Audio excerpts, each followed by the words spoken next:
Good evening, I'm Eugene Chen and welcome to Straight Talk. Our guest tonight is the Chief Executive of the Hospital Authority, Dr. Tony Ko. Dr. Ko is a specialist in geriatric medicine and moved from clinical medicine to health services management 16 years ago. He was Chief Executive of Bok Goi Hospital, then Cluster Chief Executive of New Territories West Cluster, and then Director of Cluster Services in 2018, prior to his current appointment in August 2019. Dr. Ko is now leading a workforce of about 90,000 and managing 43 hospitals and institutes to deliver public healthcare services in Hong Kong and serving our citizens. Tonight, he has joined us to share with us his insights into how sustainable our public hospital system is. Welcome, Tony. Good evening, Eugene. Chief Executive, Hong Kong Public Hospital Services is renowned for its high standards of medical care and is well trusted by Hong Kong people, ensuring that all residents can receive the necessary medical services regardless of the financial situation. It's often the first choice for patients because of affordability and also the comprehensive services. And maybe this is why approximately 90% of the inpatient treatment is done in public hospital, despite the fact that the hospital authority only employs about half of Hong Kong doctors' population. So it seems like you are your victim of your own success, meaning I'm sure you don't want to do 90% of the cases, but because you have done so well, that you're the preferred choice. Would you agree? Well, I would say that we have been providing the majority of the medical service for our patients, particularly, as you say, 90% of the inpatients come to us. That's why we have been continuing working very hard to both increase our capacity as well as improve our efficiency. As you know, the Hong Kong health system has been for many years ranked among the most efficient system in different places. So it has been our pride, I would say, that we have a very efficient system in Hong Kong to take care of our patients, as well as we are taking at international levels of very good standards for our patients. This is also the reason why in the past few years we have been building our capacity. We have been building the hardware as well as the software. As you know, we have two hospital redevelopment plan, which amount to 200 billion for the first 10-year plan and another 270 billion for the second hospital redevelopment plan. So these are very important facilities that we built that enable us to improve our capacity. At the same time, of course, we are working very hard to improve our efficiency as well and to build our manpower capacity, right, etc. Right, Dr. Ko, when I asked you the question, I mean, the actual title of the show today is our public hospital service sustainable? Meaning, I'm sure the first question when we raised was whether, is it your aim to be looking after like 90% of the inpatient service? Because with only 50% of the doctors and medical staff, definitely is going to be a very taxing on your manpower. What will be your preferred allocation of cases between public and private? I would say that in the hospital, we have got specific roles. For example, we look for the acute emergencies, accidents, the very complicated cases, as well as we provide training, teaching, as well as research, so there are different capacity. We also become a safety net for people who are more underprivileged, so that everybody's cares won't be affected. But in general, I would say it's important for Hong Kong to build the overall capacity. As you have heard many times, that the overall numbers of healthcare professionals in Hong Kong is still not adequate. Right. So I would say that no matter the doctors or nurses, whether they work in the public or private, the most important thing is we need to have more healthcare professionals, more hardwares, and also at the same time we have to improve our standards to continuously so that we can do better each time, as well as to introduce more new technologies, more smart care. Everything has to put in together at the same time. Right, so Tony Ko, you basically have told us that manpower is one of the very important elements in this overall puzzle.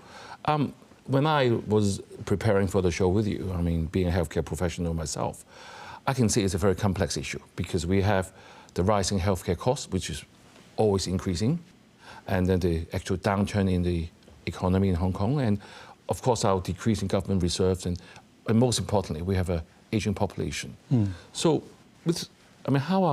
how do we plan in such complex issue? Like, I mean, we are looking for talents in Hong Kong. Chris Sun, the secretary, for Labour and Welfare was on the show a few weeks ago, and he told us that we have received like 290,000 people applying to come to Hong Kong, but only 180,000 was approved, and 120,000 has already arrived. This is their scheme. So has the Hospital Authority planning similar drive, or have you benefited with recent people coming to Hong Kong? Well, building our human resource capacity is very important. We have done a lot of work in the last few years. On the one hand, we are trying to retain more of our staff. That's why we have been introducing new scheme. We have, for example, we employed many of our colleagues who are about to retire. For example, in the coming few years, more than 80% of the doctors who are going to retire will come back to work with us, as well as around half of the nurses, after they retire, they will come back to work with us. So this is a very important workforce, because these people have been working with us for many years. They're very experienced and able to provide very high quality of care. At the same time, we do work to retain our staff so that more people would like to continue to work with us. For example, we noticed that there has been a drop in the attrition rate of our doctors and nurses with all our measures, like we are introducing a new home loan interest subsidy scheme. We have established the new Hospital Authority Academy to provide training and support to our colleagues. So with all these works, we are consolidating and retaining our workforce. While at the same time, as you rightly point out, healthcare professionals are in great demand in everywhere, actually, and Hong Kong is not alone. So that's why we do a lot of work to try to attract talents to come to work in Hong Kong. For example, we have been, since last year, employing more and more non-locally trained doctors. Most of them are people originally from Hong Kong, studies overseas, and they've come back to work with us.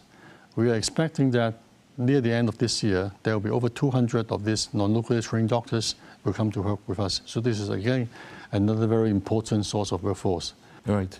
Yeah, Dr. Koh, you mentioned there's nearly 200 by end of the year. I read that you have already successfully recruited 71 overseas trained doctors under this scheme.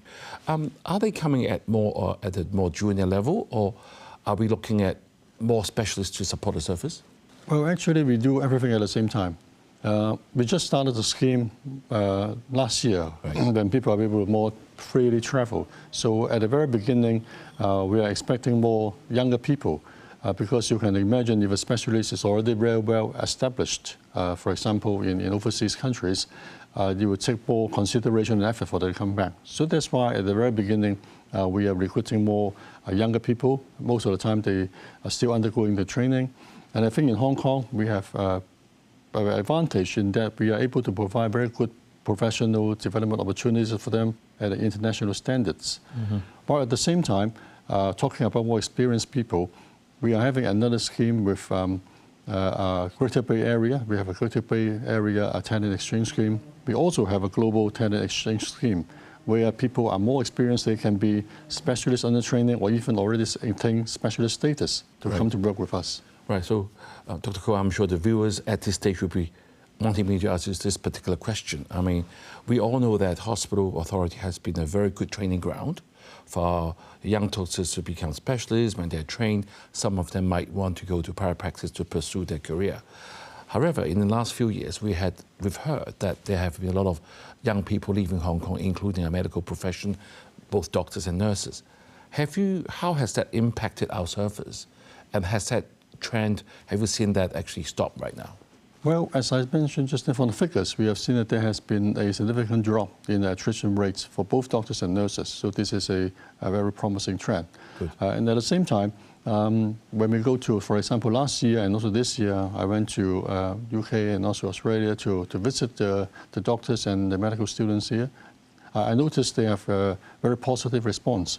In fact, many of them see Hong Kong as a place of great opportunities because we have world-class healthcare system, high technologies, and many opportunities for them to develop. So I'm sort of see that the trend is actually very promising. Right. See, Secretary for Health, Professor Low, have noted a trend of locally doctors moving in the private sector after obtaining the specialist registration. Do you think this move is just for better package in terms of salaries? Do you think will the young doctors get what they want in the service in terms of satisfaction? I think one of the special ways that we can attract more people, in particular specialists working in Hong Kong, to stay with our service is that we let them have the opportunities to develop professionally. That's why the last few years we have been introducing a lot of new technologies, innovation, smart care. As you are probably aware that now a lot of things we can do with our smartphone, with our new, for example, HA-Go apps, and in our hospital system, there are many smart care elements. Another example will be for the nurses. We introduced an e-vital system, so they don't have to, like in the old days, check the blood pressure, everything, and then do all the charting with writing. Now everything is automatic. Everything will go to the system right away. So all this new technology, new opportunities, as well as smart care, IT development, I think these are all very important to attract people to continue to work with us. Right, Dr. Ko, one quick question before we go to the break that I read in an article that someone suggesting that we should impose, say, like 3 to 5 years post-training in terms of contracting with the hospital authority. Is that a possibility? Well, in fact, I see that most of our doctors, after they finish specialist training, they will usually stay with us for quite a number of years, actually, right. Because I think they found the experience very rewarding to see more patients, to gain more clinical experience. Right, let's take a break now, and viewers, stay tuned. We will be right back.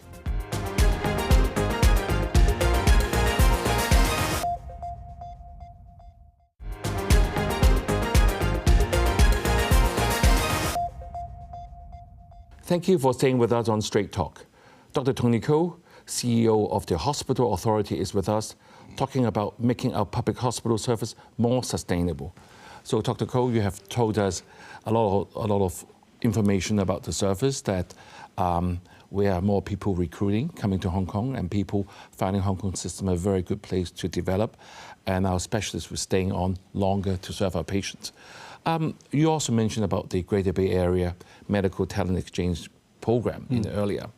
And I understand that initially you have recruited like 10 doctors and 70 nurses. Can you tell us more about this program? Yes, this program we found to be very rewarding and successful. In fact, just then you mentioned it's actually our phase 1 of the program. We now have already entered the phase 2 of the program, where already more than 100 healthcare professionals has come to join us. In particular, the nurses make up the majority of the number. But we found that it is a very mutually beneficial arrangement. The mainland GP nurses, they are able to bring many of the practice to us. And at the same time, our colleagues can share our practice with them. And also, in particular, we know that many of our people in Hong Kong now, we like to move around within the Greater Bay Area. So it's important for healthcare professionals. We know what each other are doing, how the system is like, because the patient will be moving around. And also, 1 + 1 is always more than 2. Right. This is a very good development, and we can see the program continue to flourish and continue. Right, because there were some initial concerns about these new colleagues from the mainland in terms of for both our staff here as well for the patients. So were there any issues in terms of the culture, the languages? Has everything been very smooth? Well, it has been much better than we expected, actually. Right. Initially, we were a bit worried. For example, in Hong Kong, our computer system is all in English, as well as the patients are all speak Cantonese, etc. But because it's a Greater Bay Area, so the nurses, they all come from Greater Bay Area, so they can speak Cantonese. Of course, the wording sometimes you need to adjust a little bit, but it's not an issue at all. And at the same time, we found out that they are very well prepared. Actually, we have arranged programs before they come. We already have familiarization program for them, let them know about the system. And actually, when they come, we have got dummies for them to try on the systems. Right. So most of the time, they can pick up within 1 or 2 weeks. And also, we make special arrangement of buddy systems. Right. So we have local colleagues to work with them. And I can see that they develop very good working relationships. And another very important thing, I think, that the friendship among our colleagues is very good. The atmosphere is, again, very good. Right. We have also seen comments from not only the mainland, the GBA colleagues, from our own colleagues, and most importantly, the patients. It's almost unanimously everything. This is a very good program, and they blend in very quickly. So it's very encouraging. Right. In fact, recently, I noticed from them that our colleagues and those who return to the GB after the first phase, they go around and travel around all the time with many social activities. So, really? Yeah. In fact, you can imagine, we show them around Hong Kong, showing the interesting places. And many colleagues during the weekend go back to GBA, and of course, you know, there are a lot of places to see. So I see it as a very promising program. I also read in the newspaper that they are very impressed with the efficiency of our operating theatre and all of our work. So it's a very good exchange then. Yes, indeed. You can see that the specialty development system is slightly different between mainland and Hong Kong, and each obviously has its own advantage. There are many ways we can learn from them, and we have also got many experience we can share with them. Right, so this is certainly a good move for people in Hong Kong to know that actually we do complementary each other for Hong Kong and GBA. In fact, for exchange programs to mainland, we not only start off with the GBA area, we now also have further development, for example, in hospitals in Shanghai, in Beijing, and also we are arranging strategic exchange development with some hospitals, some of the 3 hospitals in the mainland, which we can see that our professionals can get a lot of opportunities. In particular, you know that sometimes because Hong Kong, we serve the people of Hong Kong, whereas in mainland, some of the hospitals, they serve a very large population area. So the patients that they see is much more in number. Right. So for some specialties, where the number of cases is very important, so we will send our colleagues, for example, to Shanghai to learn about some of the advances and also have the opportunities to see more patients. Right, Tony, let's get back to the title of the show, because we know that we're having a great service, but we always worry about the manpower and also the finances. So I saw that in your annual report, you mentioned the task force on sustainability. Can you share with us some of your key strategic directions and the initiatives that has been recommended? How are you going to sort of fix this problem ahead of us, like the manpower, the aging population, and more chronic diseases? Well, this is indeed a big challenge. As you rightly point out, that an aging population actually comes at the same time of a sharp increasing in chronic diseases. So on the one hand, we continue to build our capacity in terms of hardware, which I mentioned about the hospital redevelopment plan. We build our software capacity. We recruit more people, retain more staff, get more people overseas, improve their development, establish the Hospital Authority Academy. And at the same time, we work on our efficiency. That's why we have an efficiency task force to introduce new technology, like smart care, more IT, more efficient smart ward. Actually, we now run smart clinic, smart ward, so everything is smart with a lot of technology put in, because we know that just doing more of the same is not going to solve the problem. Right. And just one point I want to add is, very importantly, we are evolving, we're introducing new models of care. Instead of relying everything putting in the hospital, doing the specialists, we have a strong commitment and support the government's primary care initiative. We are introducing more ambulatory care ourselves, so that people, even with the same problem, more chronic disease, we prevent it early on. Even if we can't prevent it, we sort of slow down the pace that develop complications. And even if they come to us, we do it in a smarter way. Right. See, the actually long-established healthcare policy that I already mentioned earlier in the first part is no one should be denied adequate healthcare through lack of means. So you mentioned about all the smart ways you're trying to do, but I think with people who are still concerned, how do you maintain such low cost for the patient, and what challenges you foresee in sustaining this level of subsidy? Well, it indeed will be a great challenge, because healthcare all around the world is getting more expensive, because with all the new technologies, all the new treatment, all the new drugs, many diseases or conditions which was untreatable in the past, now we can manage. But again, as I said, Hong Kong has always been in the highest standards internationally, but we must maintain that level. To do that, we need to continue to introduce new technology and do things in a smart way, in the more efficient way. So that's why I think the introduction of technology, introduction of new ways of treating patients, as I said, the models of care. Like in the past, for example, doing surgery or doing an intervention, many times we have to admit the patient in the hospital, which again is obviously a more expensive way if we can do it early on. For example, we prevent it from happening. We do it in the outpatient setting or even day patient. These are all ways we can allocate our resources in the most appropriate and efficient ways. Right. So see, another area that I'm sure the viewers will want me to ask you is about the actual emergency department, because that will be your direct first point of getting into the X-ray system. However, we know that there's still some, I won't use the word abuse, but a lot of cases that are not that urgent, because I read in your report that under your 5 categories of urgencies assigned to visiting the emergency department, with the patient with the 2 least urgent groups make up like 55 to 65% of all these patients. So they were taking up a lot of the time and actually making people to wait longer. So how do you solve this issue? And maybe you can tell the viewers, when shall we go to the emergency department and when shall we don't go to the emergency department? Well, I think the name itself tells something. Right. You can think about it's an accident and emergency department. So it's supposed to be for accident and emergency. I think the name itself is already telling you. But at the same time, I can understand there are various reasons why patients can come to us. So that's why, as you said, some patients who actually do not belong to the accident emergency group for some reasons, they still come to us. We think that it's important for us to develop more primary care so that many a time the patients can seek care in different settings. And also, actually within the hospital authority, we also strengthen our ambulatory and also general patient clinic. And very important, I can share with you an experience we have is introduction of telemedicine. In fact, in the past, many patients, when they come to our specialist outpatient clinics, for example, an elderly lady who come for a follow-up in dementia, they will take the relative quite a number of hours to sort of bring them through a wheelchair to get to the hospitals and then get the medication. But now with the telemedicine, with the smart care and the drug delivery, all these can be safe. So we can see that the continuous evolving of our model of care should be able to help our patients, give them more choices and help them to a more efficient way in using our services.